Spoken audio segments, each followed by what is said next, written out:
Grande Verdade, política. O presidente Jair Bolsonaro, mais uma vez, criticou a imprensa. Isso é novidade, hein? Como assim? Sério? Isso é uma novidade. Pois é. Ele fez mais uma reclamação, dizendo que a imprensa dissemina notícias falsas. Aspas do presidente Bolsonaro. O certo é tirar de circulação.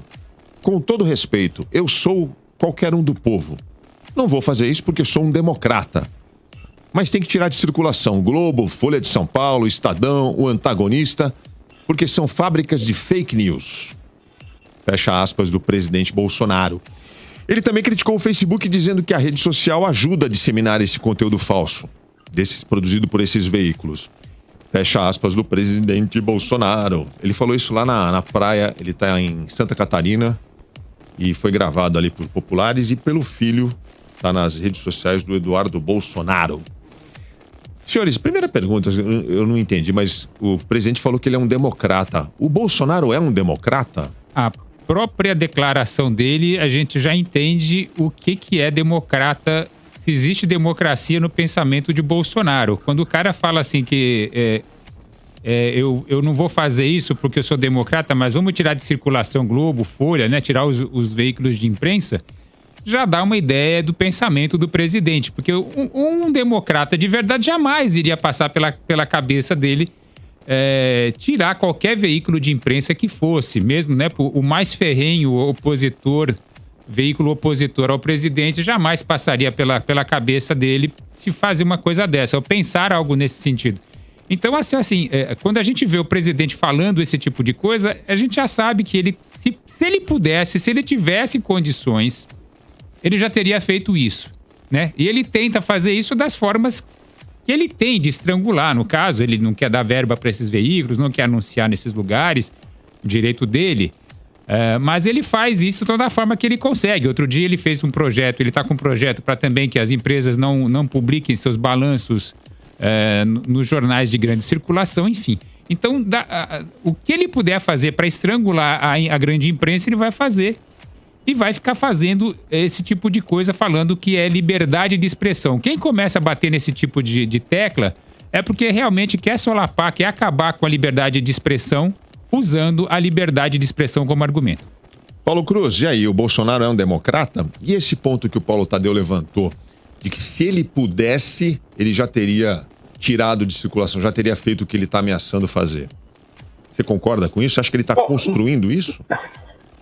Então, eu não sei se ele está construindo isso, mas o que é curioso da gente ver é que ele é um homem sem... O Tonholi hoje não está aqui, o Tonholi que entende bastante de psicanálise, né? E o Bolsonaro não tem filtro, né? Então ele é um homem sem superégua, né? Então ele fala aquilo que dá na cabeça dele e ele fala aquilo que ele está pensando mesmo. Então o fato é esse, ele se tivesse como fazer, ele já tinha feito. Se ele pudesse acabar com a grande imprensa e ficar só com os canais que são aqueles canais de apoiadores e coisa e tal, né, os seus MAVs e os seus canais oficiosos, ele já teria feito isso, né? Então eu acho realmente que ele só não faz porque ele não pode, né? Então ele sabe, na verdade, o que isso resultaria. E ele não tem, claro, poder o suficiente para fazer isso.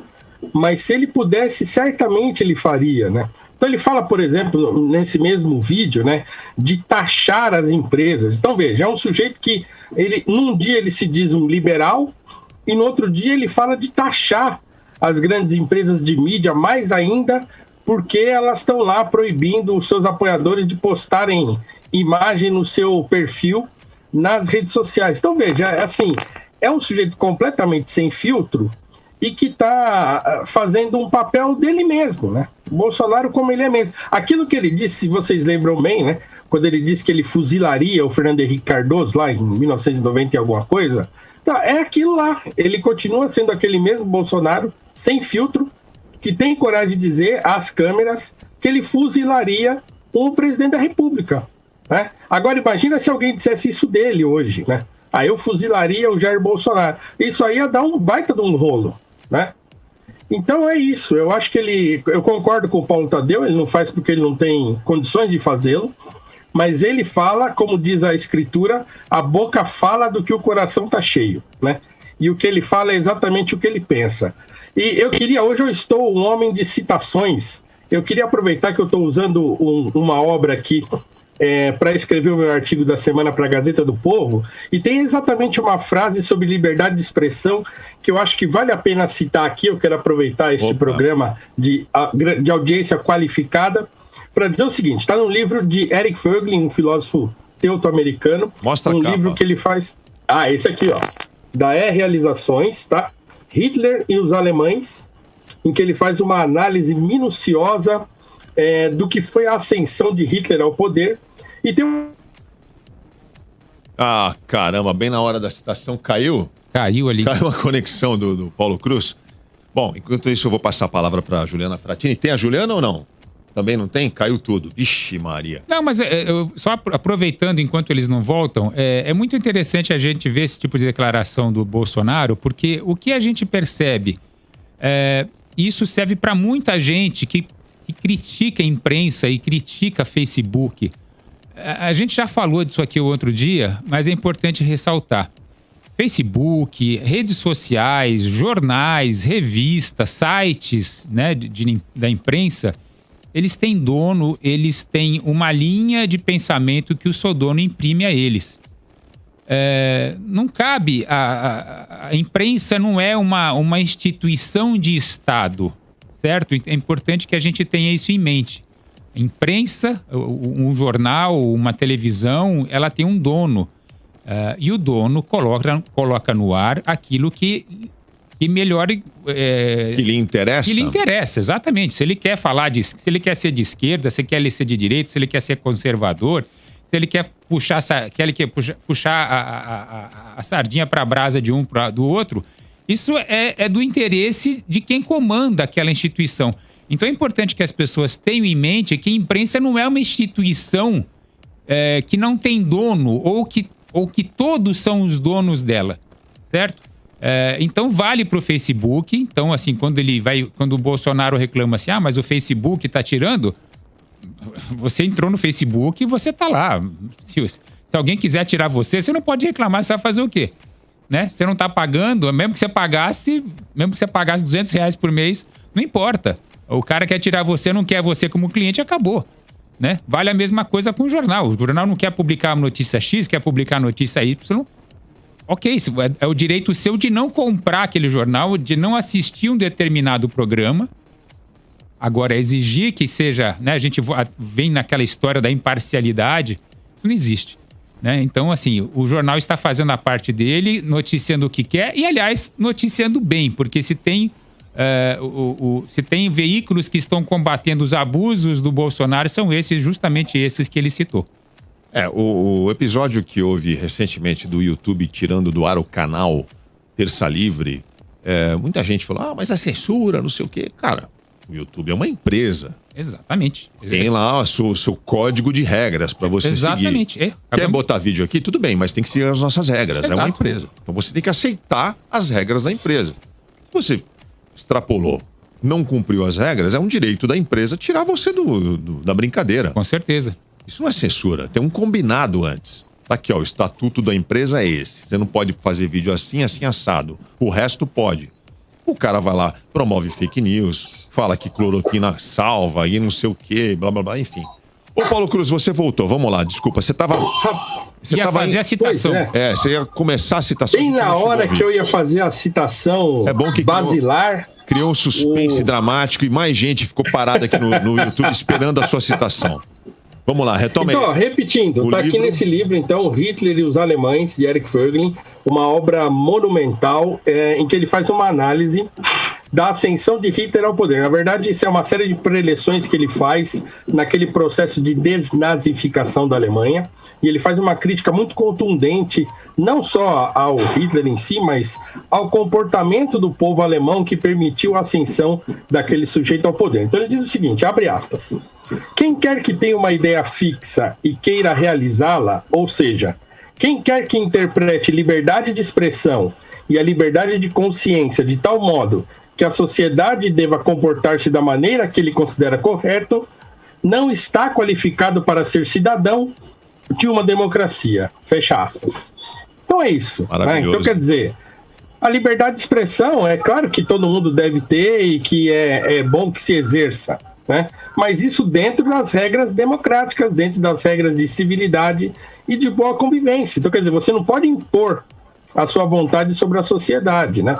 Então, um comentário lateral, acrescentando ao que vocês estavam dizendo quando eu entrei aí, eu acho o seguinte, eu queria fazer um contraponto, porque assim, tudo bem que essas empresas, como Facebook, como Twitter e coisa e tal, né, ou como Google, né, são empresas gigantescas e que a gente não pode mais considerá-las só como uma empresa privada que permite que você entre lá para frequentar aquele ambiente virtual, porque na verdade, por exemplo, eles ganham dinheiro com a gente, né? Eles também nos usam para fazer capital, para fazer dinheiro e tal. Então, quer dizer, eu acho que há uma relação que está sendo ainda investigada no sentido de entender isso, né?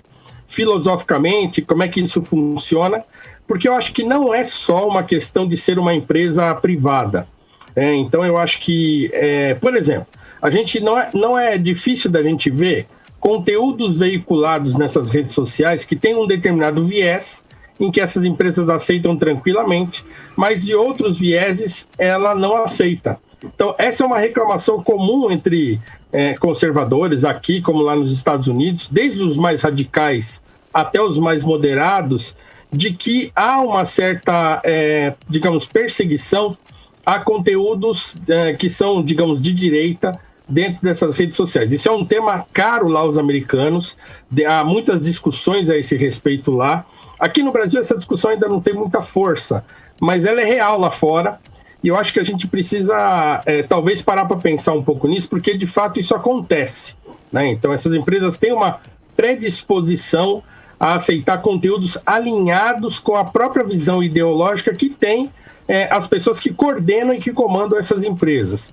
Então aí a liberdade de expressão também é prejudicada, porque um lado fala e o outro, quando quer falar, é cortado, é censurado, né? Então eu acho que isso precisa ser ainda pensado e a gente precisa escrever livros sobre isso. Sim, sim. Né? É um assunto que precisa ser debatido, né? Mas eu acho que ele é relevante. É bastante discutível isso, né, Paulo Cruz? Porque os exemplos que existem não são categóricos, assim, de que há um direcionamento com viés esquerdista dominando as redes. Não dá para fazer essa afirmação também. Olha, há muitos indícios disso, né? Eu não tenho ele aqui, mas isso é fácil de encontrar, né? Sim. Pelas redes sociais aí, essas reclamações e tal.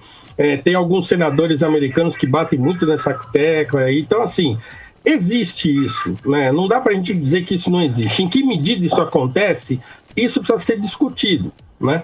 Mas não dá mais para negar que há, sim, um direcionamento ideológico dessas empresas, porque é gente que está lá atrás, entende? São pessoas que estão lá coordenando, dizendo o que pode e o que não pode. Então, assim, isso acontece, né? Então, eu acho que ele precisa discutir isso, de certo modo. Sim. Né? Mesmo sem saber muito bem até onde que isso é uma influência real. Eu acho que é uma discussão bastante válida. Vamos preparar essa pauta um dia, porque ela é muito relevante. Esse livro que você acabou de indicar, você já leu? Tá lendo? Já li, já reli, já rabisquei todo. Esse livro é uma obra indispensável para quem quiser entender o espírito de um regime totalitário. É fundamental. Gostaria de preparar essa pauta também um dia para falar sobre como os alemães permitiram, de certa forma, a ascensão do nazismo, porque acho que cabe muito na discussão do cenário atual. Não estou dizendo que o nazismo... Não, e veja, Alvin, assim... Então, essa discussão também é interessante, porque é o seguinte, claro, existe aquela coisa da lei de Godwin, né? De você fazer comparações com o nazismo, com coisas que não tem muito a ver. Mas esse livro é especialmente interessante, porque é claro que o nazismo não começou do nada e virou aquele negócio, né? Eles não começaram exterminando os judeus de uma vez. Então, assim, o que permitiu um pintor de quadros fracassado se tornar um grande expoente político de um país? Então, o que o Eric Voegelin analisa nesse livro é também isso, né? Qual era o espírito que estava, digamos assim, no povo alemão da sua época para permitir que isso acontecesse? Que aquele sujeito, que era um desqualificado, e que Eric Voegelin chama ele de desqualificado para baixo, e demonstra por provas e provas, né, que ele era realmente um desqualificado, então, como é que um sujeito desse ascende ao poder? E assim, o que se desdobrou depois é uma consequência disso, mas assim, não começou exterminando os judeus, sim. Mas havia lá um espírito que permitiu que isso acontecesse, né? Ele analisa, inclusive, a participação da igreja nisso, né? Então, quer dizer, de padres, de pastores, né? E todo o staff político da época. É um livro muito interessante nesse sentido. Muito bem lembrado, Paulo Cruz. Aproveitando que você dá uma dica de livro, vou deixar uma dica de documentário, Arquitetura da Destruição. Você deve ter visto, né, Paulo Cruz? Sim, já escrevi sobre ele recentemente, inclusive. Um ótimo documentário que fala exatamente sobre esse Hitler do início, como é que ele se transforma no monstro. A Juliana Frattini está aí? Um presidente da República não pode nem usar suas redes sociais livremente para fazer propaganda de remédios que não funcionam, Juliana Frattini? Pressupõe-se que exista tanto a liberdade de expressão quanto a liberdade de imprensa, né, numa democracia. São dois pontos fundamentais. Agora, esse tipo de reclamação que ele faz é porque ele se sente acuado. Quando ele percebe que a opinião pública não está a favor dele, ele tende a atacar as instituições, né? No caso, até agora as redes sociais, né, que tanto colaboraram com ele, e nesse ponto eu discordo do que o Paulo estava dizendo tempinho atrás, porque eu não vejo a existência de uma ideologia de esquerda ou progressista no ambiente digital. Eu vejo o contrário, eu acredito que a perspectiva de esquerda e mais progressista, ela não conseguiu utilizar o ambiente digital de maneira adequada. Eu acho exatamente o contrário. Eu acredito que quem soube mais bem utilizar esse ambiente foi essa direita, na construção de narrativas diferentes, né? Não só a direita, mas também, se a gente for pegar um tempinho atrás, os outsiders, vejam, em 2015, quando se intensificaram os protestos contra a presidente Dilma, do vem pra rua, vamos pra rua, todas as chamadas ocorreram no ambiente digital. O que o governo federal, na época, com a Dilma, fez em relação a isso? Não teve uma atuação mais enfática. Esse ambiente da rede foi decididamente mais bem utilizado pela oposição, que na época era a direita. Lembrando que a direita... Eu não vejo esquerda nem progressistas conquistando esse espaço. Agora, Juliana, não, é só para... não é isso que eu disse. Eu concordo contigo nisso que você está dizendo. O que eu disse é assim, quem coordena essas redes, então, isso quer dizer, o Google, então o Google tem lá por trás dele gente, né? Então é uma empresa, tem lá seus coordenadores, suas pessoas, seus analistas e tal, as pessoas que fazem funcionar o Google. Então eu disse que essas pessoas que estão por detrás dessas empresas, né, que esse ambiente digital, esse ambiente virtual, ele é coordenado por gente, né? E o que eu disse é que, assim, essas pessoas têm preferências políticas, né? E muitas vezes elas imprimem essas preferências políticas nas escolhas que elas fazem na rede social que ela está comandando, não as pessoas que frequentam o ambiente, mas quem está por detrás disso, entende?